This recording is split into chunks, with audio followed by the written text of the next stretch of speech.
Welcome to This Explainer. Okay, today we're totally stripping away those majestic myths and the romanticized Hollywood portrayals of the African savanna. Instead, we're taking a really gritty, immersive, and honestly, incredibly fascinating look at the true life cycle of a lion. Forget everything you think you know about the whole king of the jungle thing. The reality? It's a brutal, high-stakes game of survival from your very first breath. So let's dive right into this. Imagine this. You have just been born. You try to open your eyes, well, you try to, and quickly realize you are completely helpless. You're just this tiny newborn cub on the cold dirt floor of a cave. And if you wiggle just a little too far in the wrong direction, boom, you could easily end up in the belly of a passing hyena. It's a literal life or death situation from minute one. Your mother has to leave you to go hunt, and she's basically just hoping you're still in one piece when she gets back. Section 1. Born into danger. Immediate danger. So in these chaotic first few weeks, you definitely aren't born roaring. Actually, you're born blind, deaf, and so incredibly tiny that a meerkat could literally shove you around. Your only real goal in life right now is finding warmth. If your den is exposed, your mom has to grab you by the scruff of the neck and drag you to a safer spot.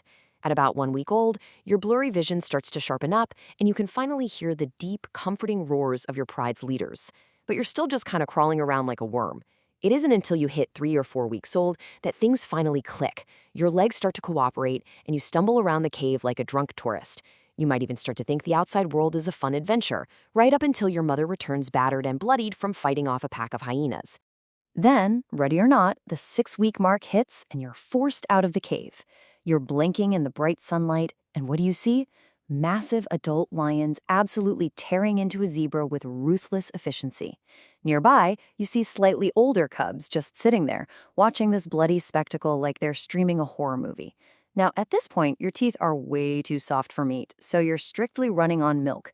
But here's an amazing fact. As a lion cub, you can actually nurse from any lioness in the pride. It's basically a communal daycare, which is a rare comfort in such a harsh world. Fast forward to 6 months old, and you hit a really harsh transition. You're standing maybe 2-3 feet tall now. Those cute little camouflage spots you had as a baby?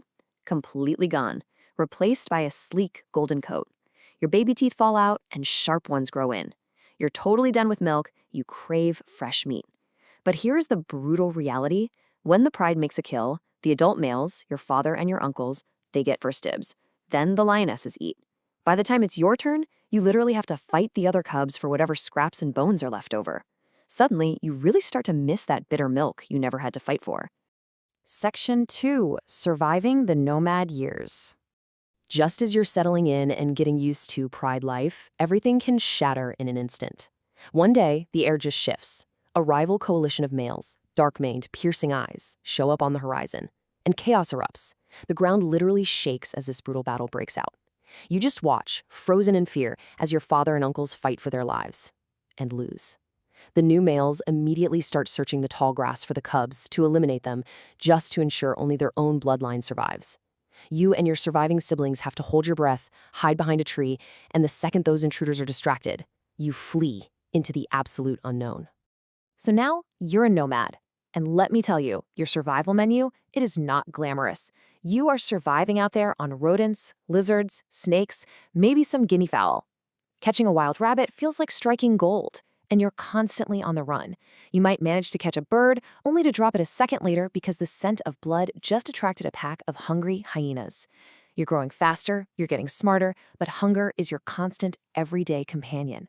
Honestly, finding a diseased, scavenged wild boar carcass is considered a really lucky day. Section 3. Seizing the throne. But time passes, right? And we reach this major turning point where the hunted finally becomes the conqueror. By the time you hit 5 years old, you are a massive, fully grown lion with a huge appetite. Rodents just aren't going to cut it anymore. You're actively hunting gazelles, antelopes, zebras. But you're also realizing something big is missing. You want lionesses to mate with. And crucially, you want them to hunt for you. You adopt a brand new mindset. Work smart, not hard. Even before you take over a pride, you start using this strategy. I mean, why run yourself ragged hunting a zebra when you can just wait for a pack of hyenas to do all the exhausting work? They make the kill, And then you just swoop in, use your massive size to completely intimidate them, and claim the meal for yourself. You're learning exactly how to use your power efficiently. So, how do you actually become king? Well, you and your coalition brothers follow a pretty dark but totally necessary takeover playbook. First, you roam the savannah looking for a pride that has strong, skilled lionesses but is led by old, fatigued males. Second, you charge in, claws out, and fight ferociously. You work together like a well-oiled machine to take them down. And third, this is the most brutal step, you chase down and eliminate as many of the existing cubs as you can. It's a ruthless cycle, absolutely, but it's the only way to ensure your bloodline is the one that survives. Do that, and congratulations, the territory is yours. Section 4, the price of power. Okay, so you've made it to the top. But guess what? Staying there is just as exhausting as getting there. As king, your days kind of blur into this routine. You sleep, you eat the food your lionesses catch, and occasionally you chase off some pesky hyenas. A few months in, your own cubs are born, but you can never truly relax. You are constantly fending off rival males who want to do to you exactly what you did to the previous leaders. And here's the real kicker. 2 years later, your own male cubs have grown up. They've got testosterone pumping through their veins. Suddenly, they're a threat to you. So what do? You literally drive your own sons out into exile before they can challenge your rule. Section 5, the inevitable fall. Those years of non-stop battles, eating, and violently kicking out rebellious kids, it takes a massive physical toll. By the time you reach 13 years old, your strength is noticeably fading. The end of your rule is drawing near, but you have to keep fighting. Because this pride, it's literally everything you have. And then the inevitable day comes. You're just feasting, and suddenly a coalition of younger, stronger, faster males appears out of nowhere. They don't even pause, they just attack. You give it absolutely everything you've got left, but one of them sinks his teeth deep into your shoulder.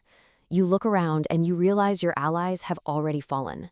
You are the last one standing. Defeated, you limp away. They chase you for a bit, but then they let you go. You've lost your pride, your home, your kingdom. You are officially exiled. Now you're completely alone again. Back to square one, having to hunt for yourself. But reality hits hard. You try to hunt gazelles, way too fast for your aging, battered body. You try to ambush a zebra herd, they spot you from a mile away and just easily trot off. Finally, you manage to catch a slow-moving wild boar. But before you can even take a single bite, a whole group of hyenas appears in the distance, running straight towards you with these gleeful expressions.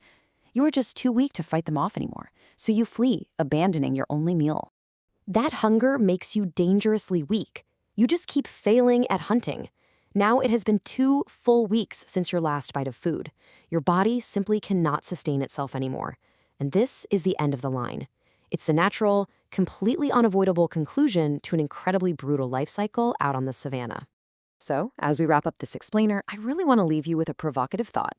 We've just traced this incredible, violent, and utterly exhausting journey, from a helpless, blind little cub to a dominating king and finally, sadly, to a starving exile.